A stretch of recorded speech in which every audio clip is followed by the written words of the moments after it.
Le ministre porte-parole du gouvernement a tenté de dédramatiser la crise monétaire qui paralyse l'économie guinéenne depuis plusieurs mois. Ousmane Gawal Diallo l'explique par le fait que plusieurs opérateurs ne placent plus leur argent dans les banques. L'État a, dit-il, déjà fait face à cette pénurie de monnaie en faisant fabriquer de nouveaux billets. Mais pour limiter la forte utilisation d'argent liquide, l'État suggère de recourir au paiement numérique. Donc une des grandes mesures qui a été prise et qu'il est à saluer, c'est la réduction et l'interdiction des paiements en espèces par l'État. Le deuxième facteur, il faut que l'État encourage ces mêmes mécanismes entre les acteurs économiques.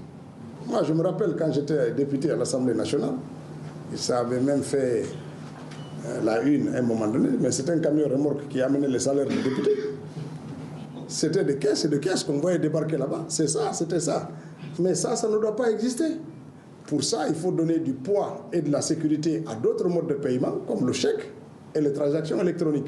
Sur le volet politique, la campagne du référendum qui s'est ouverte va coïncider avec un appel à manifester des forces vives pour ce 5 septembre.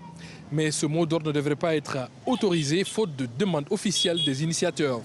Le ministre porte-parole du gouvernement parle même de tracts anonymes. En Guinée, il y a un cadre légal pour faire la manifestation.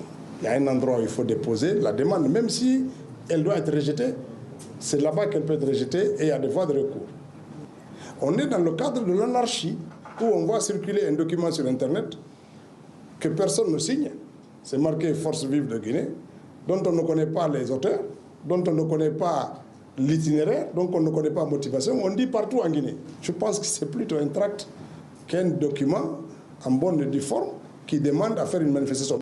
Interpellé sur la suspension des partis politiques d'opposition, il a affirmé qu'il y avait eu plusieurs manquements administratifs dans leur fonctionnement.